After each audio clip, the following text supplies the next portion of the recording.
I want to give birth in my hometown. Hey sis, could you please leave soon? One day after work, I came home to find my sister, who had gotten married and moved out years ago, in my room. She was proudly showing off her pregnant belly, but I was too surprised to say anything.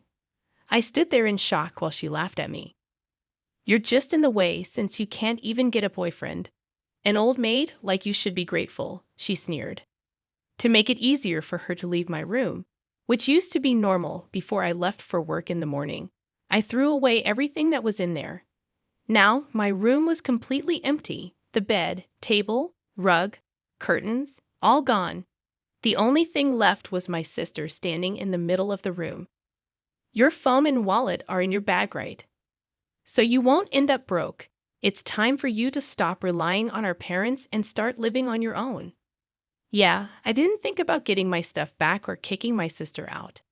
I just didn't want to see her anymore. That's all.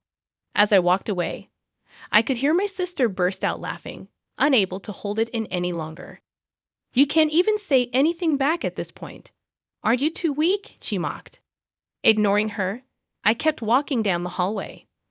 My dad was on the phone in the living room, and my mom was probably making dinner, their voices cheerful and humming behind me. I walked out the front door, taking in the night air, adjusting my bag on my shoulder as I headed towards the street where there were many hotels. Suddenly, I realized something. I wondered who would pay the mortgage on the house from now on. Oh well, never mind. I'm Julia, a 27-year-old office worker. I have a stable job, but also do video editing, web writing, and blog management on the side. People might say 27 is old enough to start thinking about marriage, but I'm not too focused on love and marriage. Part of the reason is that my sister was treated like a princess at home, which made me feel left out by my family. This has kept me from really wanting to start my own happy family. I've always lived with my parents, and household chores are supposed to be shared with my mom, but in reality, I end up doing most of them. My mom comes back exhausted from her part-time job, and seeing her like that makes me feel like I should be the one handling the chores. Since becoming a working adult, I've been contributing a lot to the household expenses, much more than what my friends who live alone in Tokyo pay.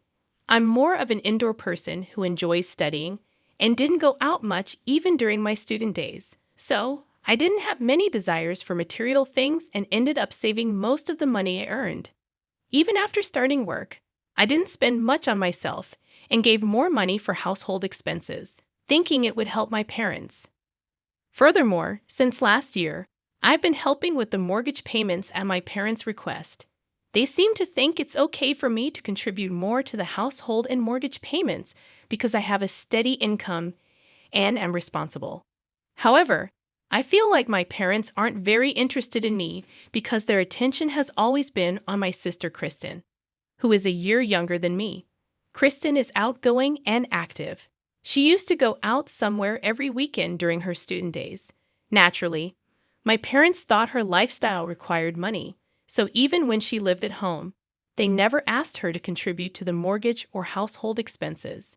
It seems my parents have gotten used to thinking of me, the older sister, as low maintenance, while my sister requires more attention. Recently, my sister moved out to live on her own. Her workplace wasn't far from our parents' home, and when I asked her why she decided to live alone, she said, I wanted to try living by myself. I want to go out at night and be able to invite my boyfriend over. This answer was far from what I had imagined. I thought she moved out to make things easier for our parents or to become independent. On the other hand, I had no intention of leaving our parents' house and believed it was natural to help each other out as a family, even if it meant contributing more to the living expenses. Then, after a while, when I returned home, my sister was waiting for me saying, Welcome back, sis. I often feel like my parents are more interested in my younger sister Kristen than in me. Kristen is outgoing and active, always going out on weekends during her student days. Because of her lifestyle, my parents assumed she needed more financial support, so they never asked her to contribute to household expenses or the mortgage when she lived at home. It seems my parents have been conditioned to see me, the older sister, as low maintenance, while my sister gets more attention. Recently, Kristen moved out to live on her own, not far from our parents' home. When I asked her why she wanted to live alone, she said, "I wanted to try living by myself. I want to go out at night and be able to invite my boyfriend over." This answer was far from what I expected. I thought maybe she wanted to make things easier for our parents or become more independent. On the other hand, I never planned to leave our parents' house and believed it was natural to support each other as a family, even if it meant contributing more to household expenses. Then, when I returned home later on, my sister was waiting for me and said, "Welcome back, sis. I'm getting married and we'll have a dinner party. So both families can meet each other. Can you come to the party?" My sister mentioned the party would be at a well-established restaurant in LA and emphasized wearing proper clothes, not my usual plain ones, so she wouldn't be embarrassed. Even though I didn't own any fancy clothes, I decided to attend in my usual suit. It was the most respectful attire I had. My sister's fiancé seemed sincere and was very polite. He made a good impression by saying, "Nice to meet you, sister-in-law. I look forward to getting along." I thought my sister had chosen a good partner for herself. Maybe with him, she might settle down a bit. I thought in a sisterly way. Initially, the atmosphere between both families was formal and tense, but as alcohol was served, the tension eased, and conversation shifted to discussing children after marriage. Our eldest daughter, Julia, is almost 30 and still unmarried without any plans to marry, so it looks like we'll only be able to see grandchildren from our younger daughter, Kristen. My parents said eagerly, "We're looking forward to it so much. I want to have children right after getting married, maybe 3, Kristen said, and the conversation became lively. Suddenly, I noticed my sister's husband had a forced smile, looking uncomfortable, as if his earlier cheerful smile was a lie. I felt he was also uncomfortable, just like me. I wished the party would end soon. Since then, my parents started doting on my sister, as if she were an investment for their first grandchild. Whenever my sister mentioned that eating certain foods would make it easier to get pregnant, my parents would immediately agree and urge Kristen to eat a lot. "There might be a chance I can't get pregnant because of tight clothes," she said one day, and they rushed to a department store to buy her a dress. "If you visit this church, you'll be blessed with children," they said, and they even went on a trip together. My parents doing whatever my sister said was usual for me, so I didn't think much of it other than, they're doing their usual thing. One day, my sister made a sarcastic remark to me about not getting married or showing any effort to give our parents a grandchild. "It must be nice being carefree and single. Aren't you planning to get married and move out soon? With that plain face of yours, no man would come near you. You need a bit more sex appeal. Should I teach you how to do your makeup?" she laughed. Her words irritated me, but I knew arguing back would only lead to a fight, so I stayed silent. My sister has always been confident that she's more loved by our parents than I am, and she often speaks to me in a strong tone. Then, one day, my sister got pregnant. I wondered if she could truly become a mother, but I thought maybe it would be okay with her husband. My sister said, "Since I'm pregnant, I don't want to cause trouble at work and I want to focus on parenting," and she easily quit her job. However, her husband thought that solely parenting on his salary wouldn't be practical, but my sister didn't listen and quit her job anyway. One day, when I returned from work, I noticed my room's door was slightly open, which seemed out of place since I'm quite meticulous about keeping it closed. At 4 o'clock, I'm meticulous about keeping everything neat. Closets and drawers are always closed, especially my room's door. My parents wouldn't have come in to clean because I handle all the cleaning myself. Nervously, I opened the door to my room and was shocked. There was nothing inside. I didn't have many belongings, but I kept things precious to me since childhood in labeled storage boxes stored in the closet. Gone were my electronic dictionary, my grandparents' gifted commuter pass case, my diplomas, trophies, and albums, old and worn out, but precious to me. Standing bewildered in the empty room, I heard a familiar voice from behind. "Oh, you're back. Sis, I decided to come home for my childbirth. looking at my sister's face as she spoke with a laugh. I immediately knew she must have moved my things. Kristen, where did you put my stuff? In the closet? I asked in a panic. But my sister, still laughing, said, "What's the rush? It wasn't anything important, right? Just junk."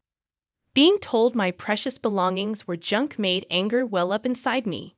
"It might be junk to you, but it's important to me. Give it back now." It's insane to move all someone's belongings out when they're not home. Surprised at the first time she saw me raise my voice, she blurted out, "I've already thrown it away." In my 27 years of life, I had never been this angry. It was outrageous to throw away someone's belongings without permission. "Put everything back right now," I demanded. But my sister unapologetically said, "It's already been taken by the garbage truck. I can't give them back." She looked at me with disdain and added, "What's the big deal? You're getting so angry over some junk. Are you crazy? Don't yell like that. It's bad for the baby," ostentatiously rubbing her belly. Then she continued, "I've decided to live here even after the baby is born.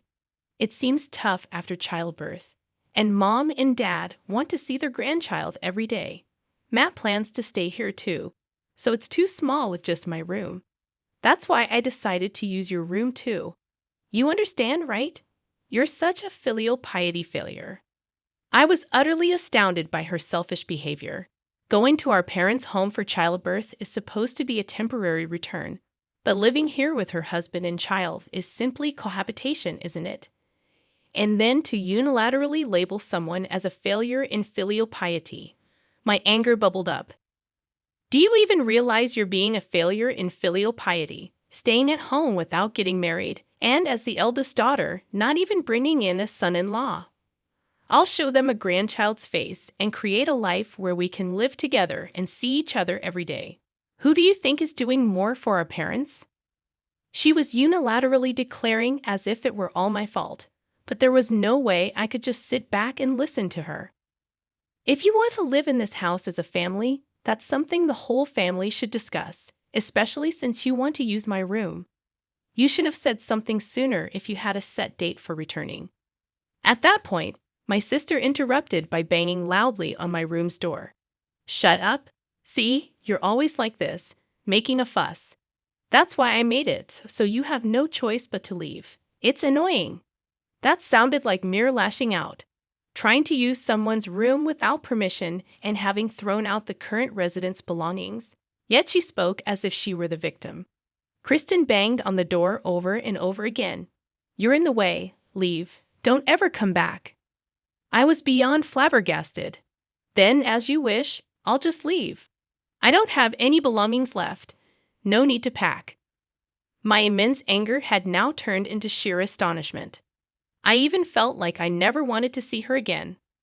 I turned around and headed straight for the entrance. My parents didn't seem to notice me returning and immediately leaving through the front door. My father was probably bragging on the phone to a relative about his pregnant daughter coming home to live with them permanently. My mother seemed to be in the kitchen, possibly making my sister's favorite dish, humming a tune. I wasn't living with my family expecting anything in return. The difference in how my sister and I were treated since childhood. I thought it was because she was good at charming our parents, and that was okay. But even after growing up and taking on most of the household responsibilities, this was how I was treated, despite allocating most of my salary to living expenses and the house's mortgage. Yet my sister, who never contributed a penny, was welcomed with open arms. The negative aspects of my parents I had tried not to see, combined with my sister's behavior, morphed into contempt. Without saying "I'm leaving" or "goodbye," I opened the front door. Until that door closed, neither my parents nor my sister said anything to me. Then, a week later at the end of the month, which was payday, I usually transferred living expenses and the mortgage payment to my father's account. But I didn't make the deposit since I don't live there anymore. I don't see why I should pay the mortgage for a house I'm not living in. The housing mortgage was originally taken out by my father, so it was supposed to be planned in such a way that he could comfortably repay it from his income. The household shouldn't become unsustainable, just because I stopped making deposits. However, a little while later, I got a call from my mother. Right off the bat, she said, "Julia, we've received a notice for unpaid mortgage." When I checked, there was no money in my father's account. She rattled on before I could even answer, clearly in a panic. "Julia, do you know why this happened? Don't tell me you withdrew it." In contrast to her frantic tone, I answered calmly, "All I did was stop making deposits. I didn't withdraw anything. If there's an unpaid mortgage, it means the withdrawal couldn't be made, right? Did you make sure there was enough balance on the withdrawal date? You didn't make a deposit." "Why?" She sounded genuinely puzzled. So I became just as confused because it was agreed that I contribute to the living expenses and the mortgage since I was living at home. Once I left, I obviously wouldn't continue to pay, right? I don't live there anymore. It seemed to finally dawn on her as I heard her gasp softly. "So, you don't need to pay the living expenses." "You're right, but could you still contribute to the mortgage? Even living on your own, you should have some leeway, right?" "Sorry, but I can't. My current rent alone is $5,000. I'm stretched thin as it is covering my own living costs, let alone paying for a mortgage on a house I'll never return to." $5,000? You're just an ordinary employee. How could you afford such a place? Hearing my mother's astonished voice, I sighed. That's the same amount I used to give home every month. Asking such a thing now, it's clear you never really cared about me. If that's the case, I can't discuss money with you any further. I'm not your personal ATM. I could hear my mother whimpering over the phone. "No, no," she repeated, her voice thinner than I had ever heard. I felt no pity. A month had passed since I left quietly, yet there was no concern over my well-being. Only about the mortgage and living expenses, my rent, only money. It painfully highlighted that their interest was not in me but in my money. That's why I hadn't felt compelled to share that I was extensively freelancing online, making far more than my father's monthly salary. The house mortgage still has 15 years left, so I was depositing $5,000 every month, including savings. It seems my mother mistook it as my father's income. Given his age and years of service, her assumption was understandable, yet she never noticed the exact amount deposited every month. A glance at my father's payslip would have clarified the discrepancy. Ultimately, my mother didn't care about the source of the money, which is why she failed to notice when the monthly income halved, leading to a shortage and subsequent mortgage payment failures only noticed when prompted by a notice. When the absence was finally felt, she acted in a manner so typical of her, I could only offer a faint smile. Lately, she had been indulging my sister's demands for expensive baby items, further straining their finances. "But without your contributions, we can't make ends meet. Could you send some money as remittance?" "I've told you I can't. Why don't you ask Kristen to contribute a bit for living expenses? If that's not enough, maybe you should increase your part-time work." As I conveyed this, my mother's shriek pierced my ears. "Kristen just had a baby. How can I work more and leave her alone with the baby? Are you suggesting Kristen should work too? How could you say such awful things?" I clarified, that's not what I meant. If Kristen and Matt as a couple are going to live at Mom and Dad's house, then they should be contributing some amount towards the living expenses. I did the same, didn't I? And isn't Matt still working? Yet you're planning to live together without contributing anything.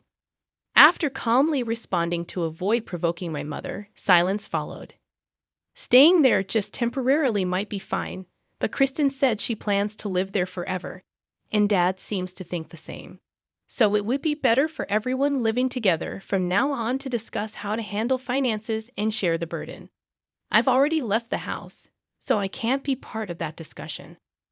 Waiting a bit for a response that never came, I then said, "I'm going to hang up now. I don't plan on contacting you guys anymore. So after I hang up, I'll block you, Dad, and Kristen's numbers. You guys can delete my contact information too. Bye." With that, I ended the call. The last thing I heard was a bewildered ha from my mother. Before another call from my mother could come in, I quickly navigated my phone to block all three of them. After completing the settings, I took several deep breaths and moved closer to the living room window. From this 25th floor apartment, I couldn't see people outside without looking down. After leaving my family home, I moved into what's known as a high-rise apartment. In fact, my side income had significantly increased, allowing me to save tens of thousands every month, even after transferring $5,000 to my family.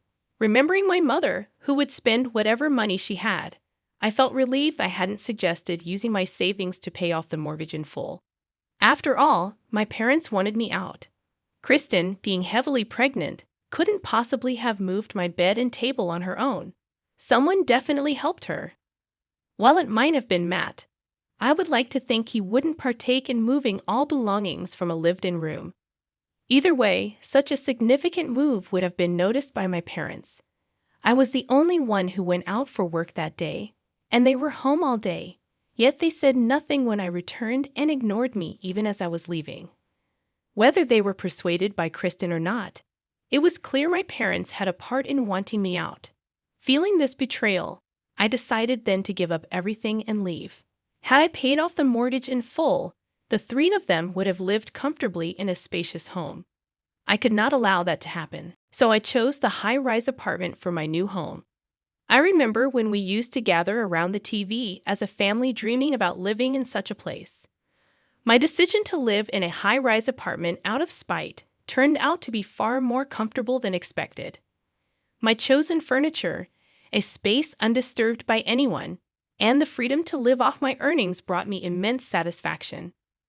Making my potentially struggling mother believe I was living in a luxurious home felt exhilarating. I may have bragged a bit too much about paying $5,000 in rent, but my mother never noticed. Moreover, getting along well with my neighbors on the same and adjacent floors was a delight. Contrary to my expectations of encountering boastful conversations about income or car ownership, everyone was humble, making for a pleasant living environment. 3 months later, my peaceful life was disrupted as I left the office. Kristen approached me from behind. "Sis, there's something I need to talk to you." Her lips trembled as she spoke, her appearance rougher than a year ago, likely due to childbirth and parenting, yet her charm remained, drawing attention from my colleagues and employees from other companies as they passed by. "Sorry, but I have plans afterward. If it's about the house, talk to Mom." I attempted to gently remove Kristen's hand. Her eyes began to well up with tears on the verge of crying, drawing some cold stares from the people around. It would be troublesome to be seen as heartless for rejecting her harshly in public.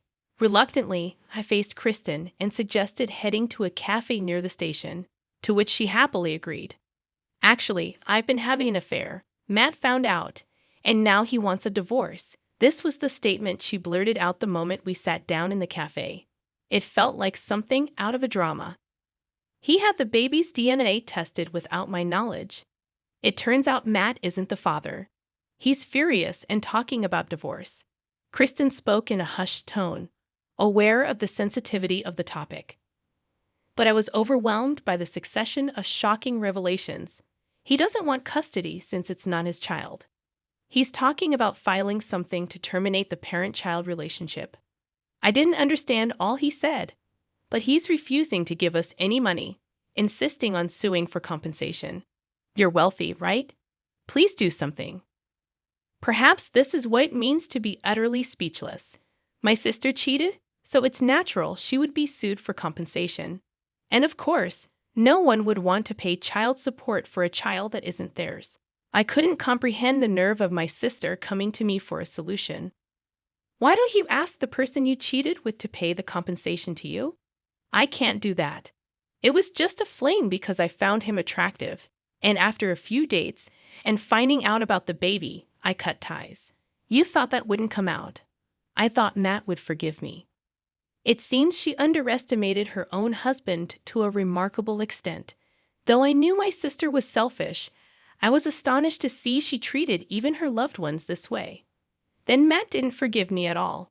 Instead, he said he's been hating how I acted like a princess all along and that the pressure from our parents to have children was unbearable. Terrible, isn't it? Even being blamed like this, my sister still finds a way to play the victim. I can't pay the compensation, and Mom and Dad say they have no money, so you have to pay it, Julia. She naively assumed it was a given that I would pay, just like she thought it was okay to throw out all my belongings, labeling them junk. I was profoundly disgusted by her sense of entitlement, that someone would always bail her out.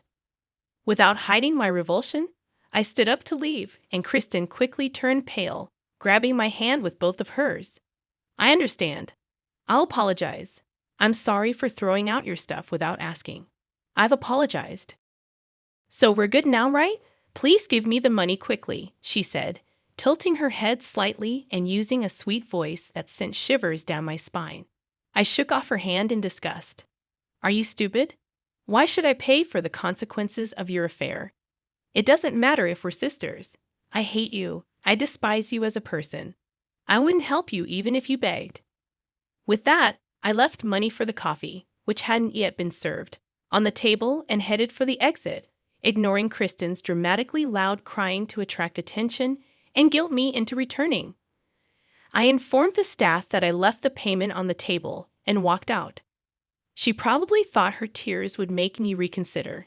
No matter how loudly she cried or called out for her sister in a tragic voice, I ignored her and walked away. When I saw her standing up and heading towards me, I hurried to a crowded area, not stopping to see what she might do next.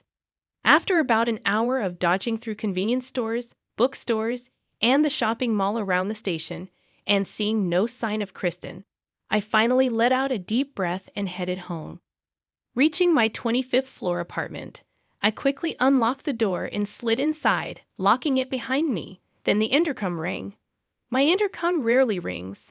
I don't use delivery services much, and my neighbors usually call to make an appointment if they need something. In this apartment, where solicitors are scarce, the chime ringing at such a time made my heart race. The intercom rang once, then again, with the intervals between rings getting shorter. It sounded like someone was pressing the button repeatedly, making me brace myself. The intercom monitor was pitch black. Thinking it might be malfunctioning, I leaned in closer, only to realize that the darkness was actually someone's pupils, causing me to instinctively swat it away. In doing so, I accidentally pressed the answer button, and immediately the voice I had been hearing echoed through. Just pay up, you ugly. It was my sister. Anger surged through me more than fear. I thought I had escaped. It sounds like you went through an incredibly challenging and emotionally draining situation with your sister. Dealing with family disputes and financial pressures can be incredibly stressful. It's unfortunate that you had to experience this kind of behavior from someone you're related to. It's good to hear that the security personnel were able to handle the situation when your sister showed up at your apartment uninvited. It must have been a relief to know that she was escorted away and didn't return. As for the ongoing disputes between Kristen and Matt, it sounds like a difficult and complicated situation. Family dynamics can be complex, especially when money and legal matters are involved. If you're feeling overwhelmed or need support during this time, it might be helpful to reach out to trusted friends or a counselor. Taking care of your own well-being is important, especially after going through such challenging circumstances. If there's anything else on your mind, or if you want to talk more about this, feel free to share. The story goes like this. Because my parents couldn't keep up with the mortgage payments, the bank took our family home. They had to sell the house to pay off the mortgage. Now they've moved to a less expensive apartment nearby. This sudden change caused stress and tension in our family. Even though my dad's salary is enough for a modest life, they struggled because they got used to the money I used to send them. My mom went back to working part-time, and Kristen found a job again despite having to handle childcare. It's been tough for Kristen, taking care of her child and managing work and home. Thankfully, her child is growing up healthy. I've been trying to help by giving them information about childcare support, even though it might seem like I'm meddling. Meanwhile, my own career is going well. I got a promotion at work and am leading a new project. My side business is also doing great, especially a writing job that turned into a best-selling book. My success has helped my other projects grow too. Overall, Even though I'm tired sometimes, coming back to my comfortable home every day makes me truly happy.